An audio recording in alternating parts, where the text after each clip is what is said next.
Here's a quick recap of the Tuesday, December 7th City Council meeting. The 2022 city budget and tax levy has been approved. On Tuesday night, the City Council set the levy for next year just shy of $31 million, which is about a 4.5% increase over this year's levy. Part of that increase is due to 2 new positions being added to the budget in 2022, 1 additional police officer and 1 additional firefighter. The budget also includes around $13 million to build a new Fire Station 3. You can find more on next year's budget on the city's website, coonrapidsmn.gov. The push is on to secure funding for safety improvements on Northdale Boulevard near Coon Rapids High School. The city and county are applying for grant funds from the Safe Routes to School program. A recent study of the area recommended several improvements, including relocating and upgrading the existing crosswalk flasher system in front of the high school. Grants are expected to be awarded early next year. More grant funding will be available next year as part of the city's successful home improvement program. A total of $300,000 will be allocated for the Front Door Grant Program, which is a 12% increase from this year. Back in the spring, 79 residents received grants of up to $5,000 each. The grants cover a portion of the project cost to improve the exterior of the home. And that's a quick recap of the December 7th City Council meeting. As always, you can find the full meetings on cable or the CTN YouTube channel.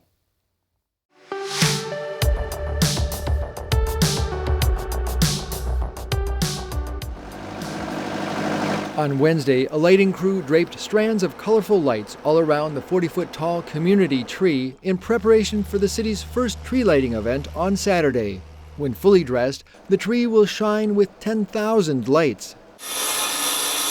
Meanwhile, inside Fire Station 3, a reindeer stop shelter is being built for Santa. When finished, it will be transported over to Boulevard Plaza near the tree where Santa will sit for photos. The Coon Rapids Community Tree Lighting Festival takes place this Saturday from 4 to 6:30 p.m. at Boulevard Plaza. Santa arrives at 4:30 p.m. There's a sing-along around the tree at 5:30, and then the countdown to the tree lighting at 6 p.m. And CTN will be there. If you can't view the tree lighting in person, you can watch it live here on CTN or on the city's Facebook page. We will go live around 5:30 p.m. until the lights go on at 6. If you do plan to attend, please consider bringing a food donation for the Coon Rapids High School food shelf. For more information on the event and where to park, log on to coonrapidsmn.gov.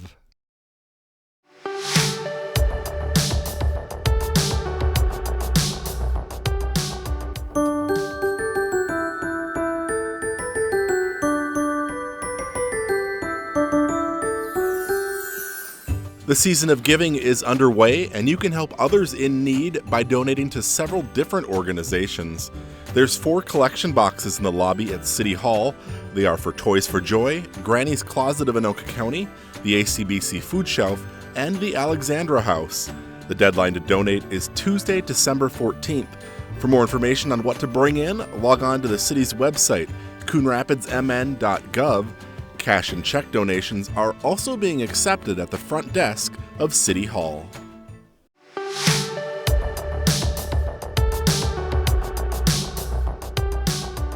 Cover them up before they move again. Nice job. Members of the Minnesota National Guard have a new mission. This is your tray then, okay? Hundreds of Guard soldiers across Minnesota are training so they can lend a hand at long-term care facilities around the state. So it's the things that we do for ourselves every day, like just getting up, getting dressed. Individuals might need help with showers or help with feeding. They help get people transferred safely from their bed to their wheelchair. It's the same curriculum those enrolled in the Nursing Assistant Program at Anoka-Ramsey Community College and the Anoka Technical College receive, but the 75 hours of lab and lecture time is being condensed to just a week. They're doing phenomenal. They are taking it so well. It's so much to take in a short period of time, and they have great attitudes. They all care, they're engaged, they want to go out and do this well. Members of the National Guard found out about their mission just a week before training started.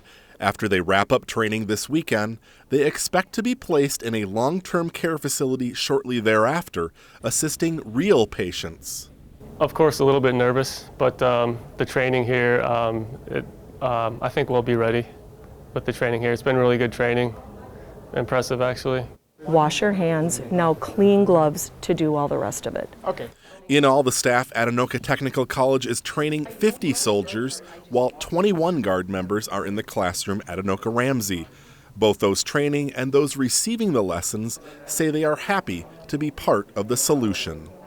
We love being able to help out in this way. They're making sacrifices and we like to help. This is what we're here for. This is what we do. So to have everything actually work out so we could show up for this and provide this is really just miraculous, and we're just proud to be part of it.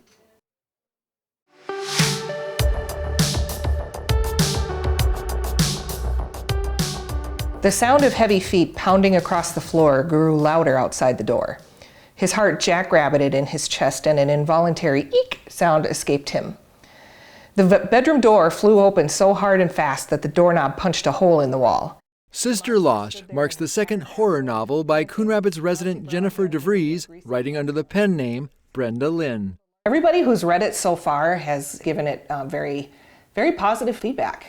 The book's cover speaks to the ghost within the house. This really gets at the heart of what the story is, and it's a haunted house and a little girl who's very unhappy with mommies in particular. Jennifer's fascination with the horror genre began early. By age 12, she had read every Stephen King novel in her parents' library. So Stephen King is my hero, and he's very much my inspiration. Not the gory kind of, bloody, scary horror stuff, just more the paranormal, ghost type stories like this one. It took DeVries a year to write Sister Lost, all while balancing full-time work and family in order to find her inner author. If you want something bad enough, you'll figure out a way to make it happen, and I hope that that's another lesson that my children are learning as they watch me navigate my author journey. To find out more about Brenda Lynn books, go to brendalynn.com.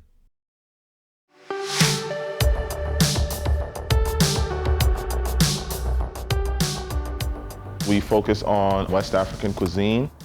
Off of Coon Rapids Boulevard, you will find the Harvest African Market and Deli, where delicacies from Africa are served up fresh. So you see the cassava leaf there. All of our stews are served with rice. The family-run business has merchandise for sale along with a robust food-to-go operation. This week, they've been prepping for Small Business Saturday. We're really stoked to being open on the Small Business Saturday event just because it's a nice, unique way to showcase our business. Small Business Saturday puts the spotlight on businesses like Harvest African Market to celebrate the contributions they make to the local economy. They provide the majority of the new jobs. Lori Higgins is the president of the Metro North Chamber of Commerce, which helps support small businesses. We've been encouraging the community to go out and shop local, encouraging our members to come up with some great specials for people to take advantage of. Higgins says throughout Anoka County, small businesses are in the majority. We have over 700 businesses who are a part of our organization, and by far the majority of those are small businesses. The Harvest African Market has a regular customer base, but are hoping to bring in new ones too on Small Business Saturday. We've been prepping a lot of the cuisines ready for a rush. We've been doing a little bit of marketing pre-event, so we expect to have a huge turnout.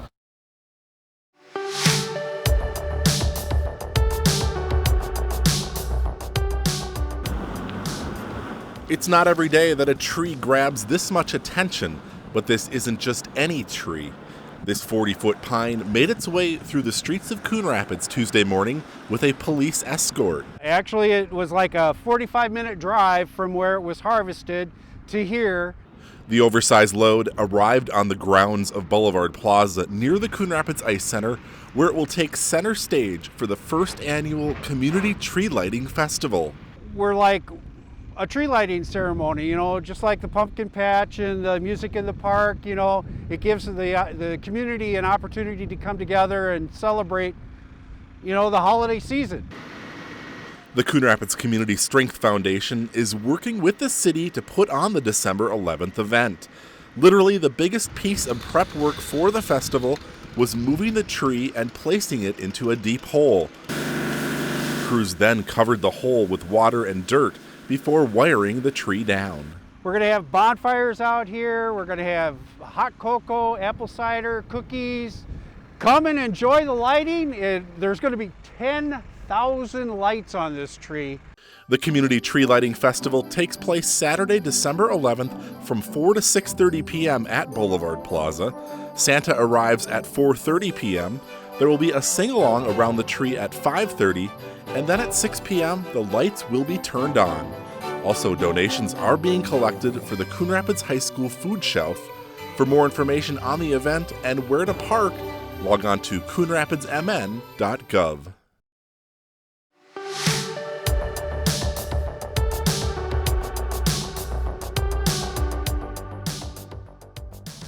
We are, I would say, the biggest electricity user in Coon Rapids. RMS Company manufactures precision parts for high-tech companies, including the medical device industry.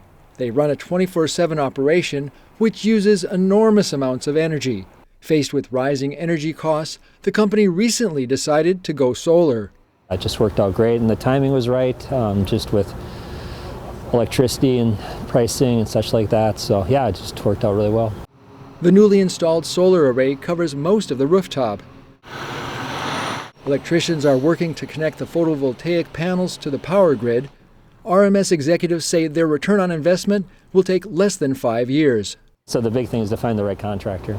Since 2014, Coon Rapids has had a solar ordinance on the books. In September, they updated the ordinance to reflect new national standards. The move earned the city of Coon Rapids recognition as a Soul Smart Silver City.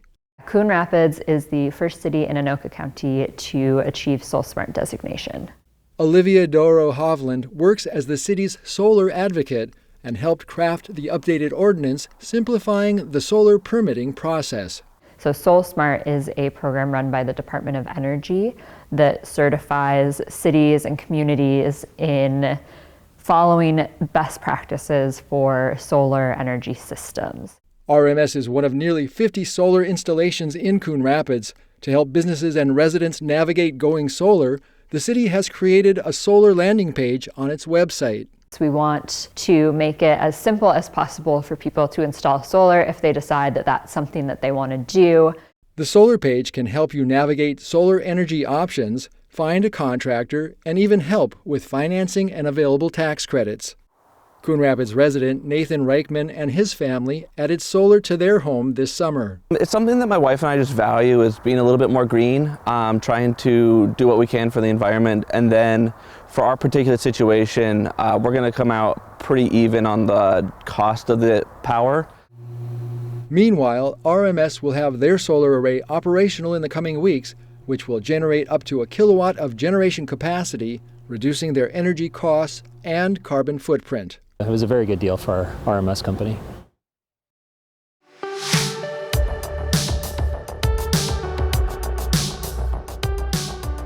For the second straight year, the Coon Rapids Fire Department is partnering with the nonprofit organization Every Meal to help the hungry this holiday season.